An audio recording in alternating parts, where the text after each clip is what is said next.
बिस्मिल्लाहिर्रहमानिर्रहीम। मैं हूं आमिर भट्ट और आप देख रहे हैं सिटी 5 टीवी। बढ़ते हैं आज की हेडलाइंस की तरफ।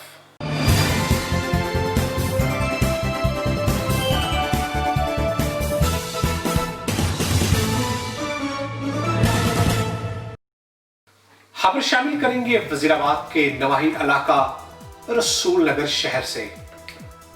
रसूल नगर शहर पंजाब के ताकतवर हुक्मरान महाराजा रणजीत सिंह की यादगार बारादरी के अलावा 1838 में अंग्रेज फौज के साथ होने वाले मार्का में जां की बाजी हारने वाले अंग्रेज जनरल और उसके साथियों की कब्रें भी मौजूद हैं, जो महकमा आसार कदीमा की अदब तवज्जो के बायस अपना वजूद खो रही हैं।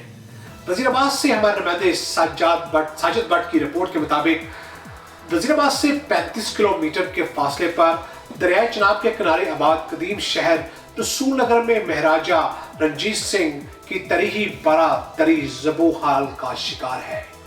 आइए मज़ीद जानते हैं कुछ शहरियों के तासुरात इस रिपोर्ट में। रणजीत सिंह वो आपको गर्मियों के दिन इधर गुजारता था। ये शहर रसूल नगर की तरीख इतनी पुरानी है जितनी लाहौर की पुरानी है। इधर एशिया की बड़ी नमक मंडी लगा करती थी, ठीक है। इधर एक जो है ना दरिया साथ है, ठीक है।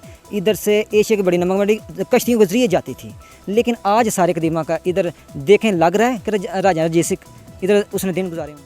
महाराजा रणजीत साहब का मौसम गर्मा का 3 माह का रैसट हाउस ही है। इत्थे 3 माह गुजारते सन, चूँकि दरिया चनाब के बिल्कुल किनारे ते वाक़या है। ਇਹਦੀ तमीर दोबारा होनी चाहिए है। अंदर ये राजा रणजीत सिंह साहब ने ये तमीर कराई सी। उस तो बाद इत्थे राजा रणजीत सिंह गर्मियों के दिन गुजारन वास्ते आंदा सी और इत्थे कचहरियां लगांदा हुंदा सी। ये सारी गिर चुकी है। ये हुकूमत अगर रिक्वेस्ट है कि इसकी तमीर की जाए। ये एक विरसा। सिटी 5 में फिलहाल इतना ही। मजीद खबरों के लिए देखते रहिए सिटी 5 टीवी। तब तक के लिए इजाजत दीजिए। मत भूलिए हमारा पेज लाइक करना सिटी 5 टीवी। आमिर भट्ट को इजाजत दे। अल्लाह के बाद।